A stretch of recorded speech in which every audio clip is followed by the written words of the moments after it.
Hey,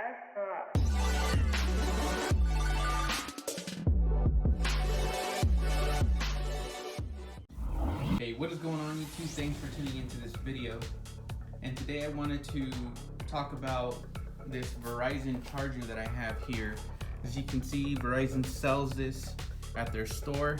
It's a pretty pricey cable. It's about, I believe it's $20, but either way, it's very expensive for, for a cable like this, unless, of course, it's a Thunderbolt 3 cable, which I highly doubt. But and also, even if it's a USB 3.0, it still would be pretty decent, especially since it is a fabric-like cable. So I'm gonna go ahead and take a look at it. As you can see, it is brand new. I haven't even tested it out yet, so we're gonna test it out here today. Again, USB-C cable. Now it is pretty long here. I would say this thing is about 4 feet long, maybe 5 feet long, since I only do have one camera. But we're gonna go ahead and test it out. This is a power meter. It's gonna show us how much power is going into the laptop. This is the 13-inch MacBook Pro's regular charger. This is rated at 61 watts. Let's go ahead and check it out. So I just want to show you, I do have it plugged in.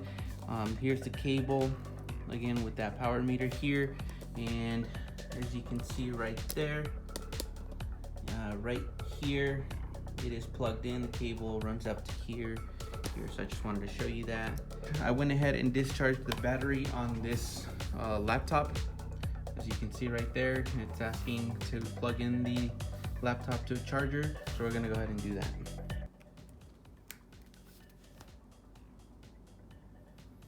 So as you can see, now it is connected to power. And I do want to show you. Now as you can see, right there it is 19.5 volts at nearly 3 amps, which is really close to the 60 watts. Our next step here is to go ahead and plug in the cables here with the SSD. So we're doing that right now. The other side of this MacBook Pro. You can see there's a little blue indicator there. We're gonna run Blackmagic disk speed test. We are going to select the target drive, which it is, as you can see, already selected to my drive. So it's right there.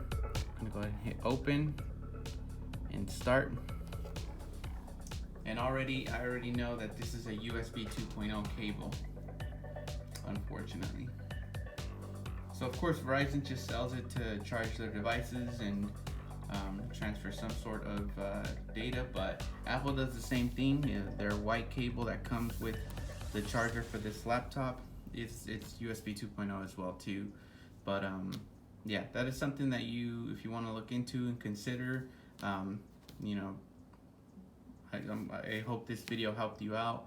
But if you have any questions, feel free to leave them on the comments down below, and I'll be more than happy to answer them. Please subscribe to the channel, and I will catch you in the next one.